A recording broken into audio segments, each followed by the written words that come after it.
يا بنت الايه.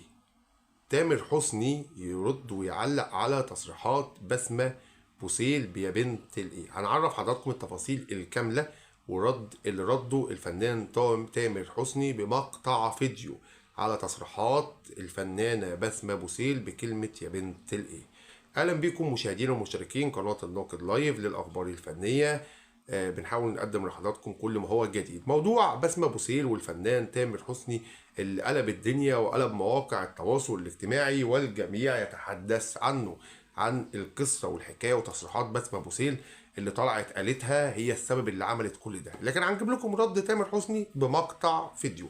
الفنان تامر حسني طبعا في ميزه هو في كده هبقى اشرحها لحضراتكم في الحلقه بتاعتنا النهارده. لكن تعالوا كده استعرض مع حضراتكم هي بسمه بوسيل قالت ايه. قالت ان هي كانت في احد البرامج على قناه المشهد مع احد الاعلاميين، وقالت ان هي دخلت علاقه حب. علاقه الحب دي خلتها فقدت ثقتها في نفسها وضيعت لها حياتها، وبالمعنى الاصح خلتها العلاقه دي دمرت لها حياتها وبوظت لها حياتها خالص نهائيا، وان هي فقدت ثقتها في نفسها بسبب العلاقه دي. كان الفنان تامر حسني ليه رد اولاني وده عرضته لحضراتكم امبارح، خدوني معاكم في الحفله. ده كان رد اولاني. لكن تامر حسني بقى شايف الدنيا قدامه بتولع وكلام من ده، ولقى بيرد بطريقه تانية خالص وبمقطع فيديو في حته تانية خالص بعيد عن قصه بسمه بوسيل. هل تامر حسني يقصد بسمة بوسيل؟ الله اعلم. بس احيانا ان لعب الكلمات والاغاني والكلام من ده بتكون رمي، يعني ممكن يكون جمله تكون قاصد بيها حد. علاقه بسمة بوسيل وتامر حسني الشخصيه داخل العلاقات الزوجيه دي، هما كفنانين او هو كفنان، فطبيعي بحد ذاتها لازم بتكون في ضريبه للشهره. واللي بتتجوز فنان المفروض بتكون عارفه ان في ضريبه للشهره.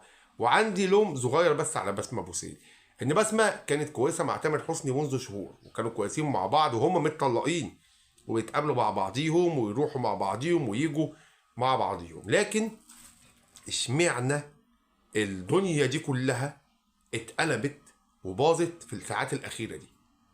ما اصل انا لو زعلانه من علاقه الحب اللي كانت بيني وبين تامر، انا من زمان يعني من اول ما اتطلقنا كل ما حد يستضيفني هتكلم الكلام ده، او اول استضافه ليا هقول ان انا اتدمرت نفسيا وحياتي اتدمرت، او هلتزم السكوت زي ياسمين عبد العزيز ما بتتكلمش عن علاقه عبد الرحمن العوضي.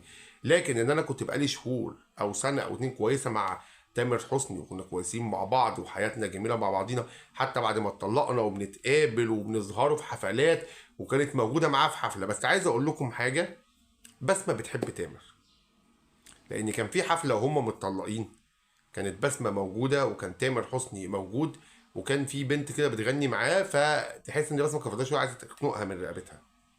فهي ممكن تكون بتحبه وكان عندها امل ان العلاقه اللي بينهم وبين بعض تتصلح وتبقى كويسه. لكن الامور اختلفت. اختفى الفنان تامر حسني والدنيا دي كلها والعه في حفله كانت معموله لموسم الجولف في الرياض. فالفنان تامر حسني نزل مقطع فيديو مكتوب عليه يا بنت الايه. يا بنت الايه دي اغنيه للفنان تامر حسني، فنزلها في مقطع فيديو. يقصد مين بقى في الاغنيه دي بعد الكلام اللي دار عليه دوت؟ الله واعلم. بس هو طبيعه تامر حسني ان هو تلقائي، يعني بيتجاهل. يعني ممكن يكون في الدنيا ولع حواليه فهو تبص ليه متجاهل الدنيا دي كلها وهو في حته تانية او في قصه تانية خالص. بشكركم جدا جدا على حسن الاستماع والمشاهده. التقي مع حضراتكم في لقاء اخر. شكرا والسلام عليكم ورحمه الله وبركاته.